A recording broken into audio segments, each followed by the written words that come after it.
Pharma సిటీని రద్దు చేస్తాం, హైదరాబాద్ ఫార్మా సిటీని రద్దు చేస్తామని చెప్పి కాంగ్రెస్ పార్టీ చాలా స్పష్టంగా ఎన్నికలకు ముందు ఇబ్రహీంపట్నంలో, మహేశ్వరంలో, రాష్ట్రంలోని పలు వేదికల ద్వారా రేవంత్ రెడ్డి, కోమటిరెడ్డి వెంకటరెడ్డి, కోదండరెడ్డి చాలా మంది కాంగ్రెస్ పార్టీ నాయకులు చాలా స్పష్టంగా చెప్పారు.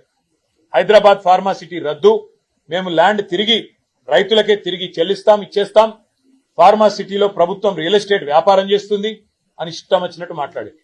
నేను ఇవాళ ఈ ప్రభుత్వాన్ని అడుగుతా ఉన్నా, మీరే కదా ప్రభుత్వం వచ్చిన తర్వాత ఫార్మా సిటీ రద్దు అని శ్రీధర్ బాబు గారు మంత్రిగా ఆయన ప్రకటన చేసిండు, ముఖ్యమంత్రి గారు చెప్పినాడు ఫార్మా సిటీ రద్దు అని చెప్పినాడు, కోమటిరెడ్డి వెంకటరెడ్డి చెప్పినాడు ఫార్మా సిటీ రద్దు అని చెప్పి ఈరోజు హైకోర్టులో ఆ రైతులు పోతే ఫార్మా సిటీ ఉన్నదా లేదా అని రైతులు పోతే ఇదే ప్రభుత్వం హైకోర్టులో నిన్న పిటిషన్ వేసింది, ఫార్మా సిటీ రద్దు కాలేదు, అట్లే ఉందని.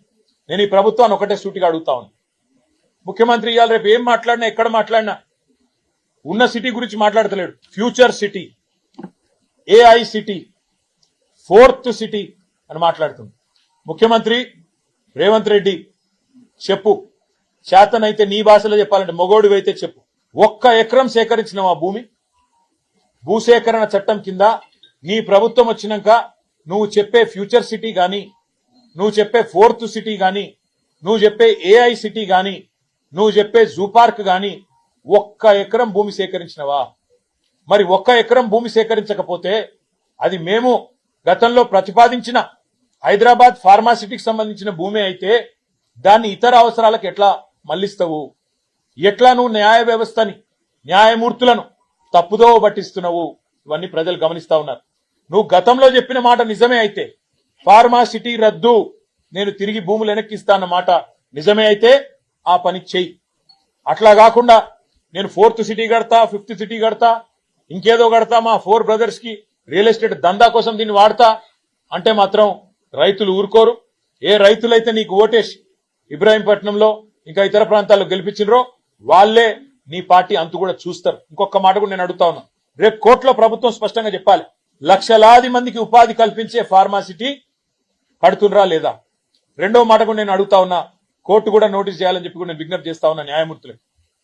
ఫార్మా సిటీ ఆనాడు 14,000 ఎకరాలు 7 ఏళ్లు కష్టపడి మేము రైతులను ఒప్పించి మెప్పించి నానా తంటాలు పడి సేకరించిన 14,000 ఎకరాల్లో 64,000 కోట్ల పెట్టుబడులు రావాలని, లక్షలాది మందికి ఉద్యోగ ఉపాధి అవకాశాలు రావాలనే ఒక ఆకాంక్షతోని మేము ఆనాడు ఫార్మా సిటీని ప్రతిపాదించినాం.